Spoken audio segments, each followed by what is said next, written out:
विधि 22 साल की नवयुवती थी जिसका अपनी दादी के अलावा दुनिया में कोई नहीं था। अचानक एक दिन दादी की मौत हो गई।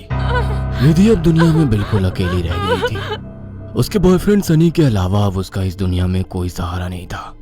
एक दिन विधि दादी की अलमारी खोलती है जिसमें उसे एक पुरानी बैंक की पासबुक और लॉकर की चाबी मिलती है। विधि बहुत हैरान हो जाती है।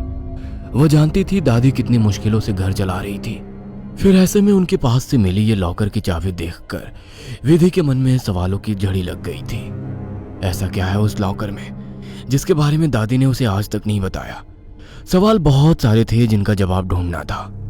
दादी की डेथ सर्टिफिकेट लेकर जब वो बैंक पहुंची तो उसे दादी की लॉकर का एक्सेस मिल गया।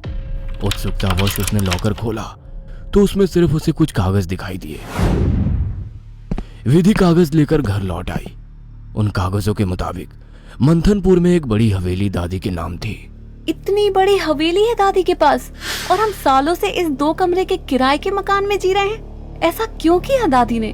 खैर जो भी बात हो, अब तो ये हवेली मेरी है। मैं कल ही मंथनपुर के लिए निकलती हूँ। अगले ही दिन वो मंथनपुर के लिए निकल गई थी। बड़ी अजीबोगरीब सी जगह थी ये। मेन रोड से हवेली की तरफ जाने वाली सड़क बिल्कुल सुनसान थी। गाड़ी तो क्या, पैदल चलता हुआ भी कोई इंसान नहीं दिख रहा था। सड़क पर गहरा सन्नाटा पसरा हुआ था। सड़क के दोनों तरफ घने ऊंचे पेड़ लगे थे। इतने पेड़ पौधे होने पर भी वहां किसी भी पक्षी का कलरव नहीं था। कोई जानवर नहीं। धीरे धीरे अंधेरा हो रहा था। सड़क किनारे लगे घने पेड़ अब जंगल की तरह दिखाई पड़ रहे थे। सड़क पर फैली खामोशी अब विधि को डरा रही थी। कुछ ही देर में वो पैदल चलते हुए हवेली तक पहुंच गई थी।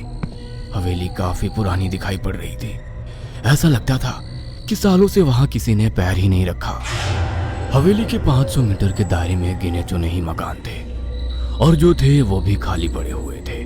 विधि के मन में कुछ अजीब सी उथल पुथल मची हुई थी। मेन गेट खोलकर वो हवेली के अंदर पहुंच गई। अंदर का नजारा देखकर वो दंग रह गई थी। पूरी हवेली जगमगा रही थी। अंदर महंगे फर्नीचर और सजावटी सामान देखकर विधि का मुंह खुला का खुला रह गया था। अरे वाह, ये हवेली तो बहुत वेल मेंटेन्ड है। लगता है यहाँ जरूर कोई रहता है। हेलो, कोई है? कोई है यहाँ?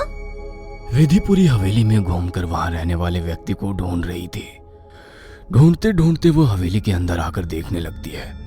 तभी एक बूढ़ी औरत ना जाने कहां से विधि के सामने आ जाती है। बूढ़ी के चेहरे पर गहरी झुर्रियां थी और कमर झुकी हुई थी। काला लबादा पहने आधा मुंह पल्लू में